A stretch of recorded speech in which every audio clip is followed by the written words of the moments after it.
Class 5 এবং class 8-এ pass fail প্রথা ফিরিয়ে আনার জন্য গেজেট জারি করলো, নোটিশ দিল কেন্দ্র সরকার। আমার সঙ্গে মৈত্রী রয়েছে নয়াদিল্লি থেকে। মৈত্রী, কারণ কি পাস ফেল 5-8-এ পাস ফেল ফিরিয়ে আনার কারণ কি? দেখো, কেন্দ্রীয় শিক্ষা মন্ত্রকের তরফ থেকে তারা মনে করছেন যে ক্লাস 5 এবং ক্লাস 8 এই দুটো সময় এমন দুটি গুরুত্বপূর্ণ সময়, যে সময় পড়ুয়াদের যথাযথ মূল্যায়ন হওয়ার প্রয়োজন রয়েছে, এবং সেই কারণেই পাস ফেল ফেরানোর সিদ্ধান্ত তাদের তরফ থেকে নেওয়া হয়েছে।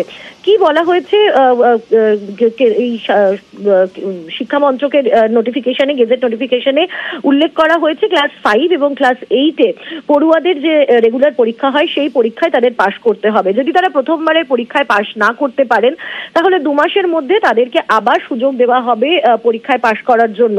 কিন্তু সেখানেও যদি তারা অকৃতকার্য হন, তাহলে তাদের সেই বছরের জন্য সংশ্লিষ্ট ক্লাসেই থাকতে হবে। অর্থাৎ ক্লাস 5-এর পড়ুয়াকে ফের ক্লাস 5-এই পড়াশোনা করতে হবে, এবং ক্লাস 8-এর পড়ুয়াকে ফেল করে তাকে ফের ক্লাস 8-এই পড়াশোনা করতে হবে। এবং সেই পরিস্থিতিতে দাঁড়িয়ে পড়ুয়াদের সমস্ত রকমের হ্যান্ড হোল্ডিং সাপোর্ট, এবং বিশেষত হেডমাস্টারদের তাদের বাড়তি দায়িত্ব থাকবে সেই সমস্ত পড়ুয়াদের পাশ করানোর। কিন্তু কোনো পড়ুয়াকেই এলিমেন্টারি পড়াশোনার আগে থেকে বই যাবে না, নির্দেশিকাও এই গেজেট নোটিফিকেশনে উল্লেখ করা হয়েছে। অতনু, ধন্যবাদ। একবার কেন্দ্রীয় শিক্ষা সচিব সঞ্জয় কুমারের বক্তব্য শুনো।